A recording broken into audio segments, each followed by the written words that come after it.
Bwana Yesu asifiwe. Mtu wa Mungu, mtumishi wa Mungu, karibu kwenye huduma ya Tumaini Service, Every Soul is Saved. Tunaendelea kujimarisha na neno la Mungu. Ujumbe ambao Mungu ameuachilia siku ya leo, neno lake linasema kwamba neno la Mungu huwafaa walio tayari kulipokea na kuliamini tu. Biblia inasema kwenye kitabu cha Warumi sura ya 10 mstari wa 14, chanzo cha imani ni kusikia, kusikia kunakotokana na neno la Mungu, kusikia kunakotokana na neno la Kristo. Biblia inasema kwenye kitabu cha Waebrania sura ya 11 ule mstari wa 6, pasipo imani haiwezekani kumpendeza, maana yote amwendee Mungu ni lazima aamini kwamba Mungu yupo. Sasa Mungu anatueleza kwenye kitabu cha Zaburi ile ya 107 ule mstari wa 20, Bwana anasema hulituma neno lake huwaponya na kuwatoa kwenye maangamizo ya kwao. Sasa neno la Mungu linapotumwa kwako ili likuponye kwenye eneo fulani, eneo la uchumi, eneo la ndoa, eneo la uzazi, eneo la huduma, eneo la kazi, eneo la elimu, hili neno lazima ulipokee na uliamini. Sasa wapo watu wengi wanatumiwa neno la Mungu lakini hawalipokei na hawaliamini, kwa lile neno linashindwa kuwafaa. Nakumbuka linaposhindwa kukufaa, maana yake unamwambia Mungu neno lako kwanza haliko hai. Na Mungu anasema kwenye kitabu cha Waebrania sura ya 4 mstari wa 12, neno la Mungu liko hai tena lina nguvu. Kwa mtu ambaye anashindwa kulipokea na kuliamini, maana yake anasema kwamba neno la Mungu haliko hai na halina nguvu. Lakini Mungu anasema kwenye Isaya 55 ule mstari wa 11, ndivyo litakavyokuwa neno langu litokalo katika kinywa changu, nalo halitanirudia bure. Kwa neno la Mungu lazima likufai, lakini litamfaa mtu tu ambaye analiamini. Kwa mfano, Mungu anasema kwenye kitabu cha Zaburi ya 91 mstari wa 10 kwamba mabaya hayatakupata wewe, wala magonjwa hayataingia kwenye mji wako, hayataingia kwenye mwili wako. Lakini sasa wewe unaposikia neno kama hilo na ndani yako wewe huamini na ulipokei, ila wewe unachoamini ni kwamba wewe ni mtu wa kukutwa na mabaya tu, wewe ni mtu wa kukutwa na mabaya tu na magonjwa tu, uwe na uhakika neno la Mungu haliwezi kukufaa, haliwezi kukusaidia, haliwezi kuwa hai, haliwezi kukutia nguvu na kukuondoa kwenye changamoto unayokuwa nayo. Kwa hiyo sasa Mungu kwa mfano anasema kwenye kitabu cha Yohana, waraka wa kwanza wa Yohana, tunasoma waraka wa kwanza wa Yohana ile sura ya 5, Mungu anasema mstari wa 13, nimewaandikia ninyi mambo hayo.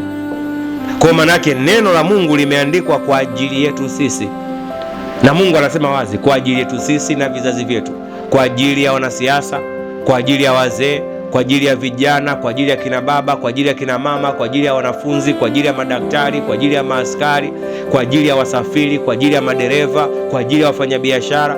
Neno la Mungu limeandikwa kwa ajili ya kila mtu. Na anasema hapo, ili mjue ya kuwa mna uzima wa milele katika kile kilichoandikwa. Kuna uzima, kuna kunufaika, kuna manufaa. Sasa usipolipokea, maana yake hili neno likifika kwako litashindwa kufanya kazi. Na Mungu alimwambia nini mfano Yeremia? Tunatazama kwenye kitabu cha Yeremia, tukiangalia Yeremia ile sura ya 1, Mungu alizungumza kitu na Yeremia kwa habari ya neno lake. Tazama kitabu cha Yeremia sura ya 1. Bwana Yesu anasema pale ule mstari wa 10 kwenye kitabu cha Yeremia sura ya 1 mstari wa 10, Mungu anazungumza na Yeremia pale, anamweleza kwamba angalia, nimekuweka leo juu ya mataifa na juu ya falme, ili kung'oa, kubomoa na kuharibu na kuangamiza, ili kujenga na kupanda. Hilo ni neno Mungu amezungumza na Yeremia kwamba nimekuweka juu ya falme zote na mamlaka zote, ili uziharibu zile mamlaka zinazokwenda kinyume na wewe, lakini una nguvu ya kupanda, una nguvu ya kujenga kile unachokitaka, kile unachokitamka. Uzima na mauti upo kwenye uwezo wa vinywa vyetu, kwenye ulimi wetu. Sasa anakuja tena kuzungumza naye kwenye ule mstari wa 12, ndipo Bwana akaniambia, umeona vema, kwa maana ninaliangalia neno langu ili nilitimize. Neno gani? Lile nilolituma. Kwa kama Yeremia alipewa neno la kuvunja, kuharibu, kuangamiza, kuteketeza vitu vyote vinavyokwenda kinyume na yeye, alafu aweze kupanda na kujenga, Mungu analitazama neno hilo. Kwa Yeremia anapolifanyia kazi, linakuwa na manufaa kwake, linakuwa na uzazi kwake, linakuwa na uwezo kwake, linakuwa na mafanikio kwake. Kwa na mimi na wewe ndivyo ilivyo. Kwa ndio maana tukiangalia mfano kile kitabu cha Wakorinto wa kwanza, Mungu anazungumza kitu kingine pale cha msingi sana. Wakorinto wa kwanza sura ya 15, angalia mstari wa kwanza na wa pili. Mungu anasema kwenye mstari wa kwanza, basi ndugu zangu na waarifu ile injili niliyowahubiri, ambayo ndiyo mlioipokea, na katika hiyo mnasimama, katika hiyo mnafanikiwa. Kusimama, tunafanikiwa kwenye nini? Kulingana na tulivyoipokea. Kwa sababu hili neno la Mungu likufaa, litawafaa wale tu waliolipokea na kuliamini. Ndio maana anasema mstari wa pili, na kwa hiyo mnaokolewa, kwa injili hiyo, kwa neno hilo mnaokolewa, ikiwa mnayashika sana maneno niliyowahubiri, isipokuwa mliamini bure. Kwa kama uliamini bure, manake kuamini bure manake ni nini?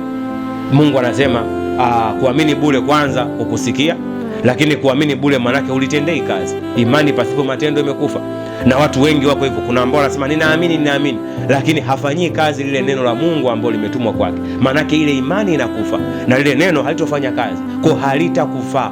Kwa litawafaa wanaoliamini na wanaolipokea. Kwa Mungu anasema mfano mstari wa 11, Bwana Yesu anasema pale kwenye mstari wa 11, basi kama ni mimi, kama ni wale, ndivyo tuhubirivyo na ndivyo mlivyoamini. Umeamini hivyo? Uko tayari kutendea kazi sawasawa na Mungu alivyolituma neno lake kwako? Maana hulituma neno lake kupitia vinywa vya watumishi wake, kupitia mawakala wake mbalimbali ambao Mungu amewaandaa na amewatazama kwamba wanampenda. Mungu anasema wazi kwenye kitabu cha Yeremia sura ya 3 mstari wa 15, mimi nitakupa mchungaji ambaye anaupendeza moyo wangu ili akupe maarifa na ufahamu. Anakupa maarifa na ufahamu kupitia neno la Mungu. Kwa utakavyolipokea ndivyo litakavyokufaa, utakavyoliamini ndivyo litakavyokufaa, kwenye engo yoyote, kwenye njia yako yoyote, kwenye eneo lolote ambalo unamhitaji Mungu. Kwa Mungu azidi kukutia nguvu, mtu wa Mungu ambaye umetega sikio lako na kutazama na kusikiliza neno hili la Mungu ambalo Mungu analifikisha kwako. Mungu akubariki sana na kufanikisha katika njia zako zote, katika jina la Yesu Kristo wa Nazareti, mwana wa Mungu aliye hai. Amen.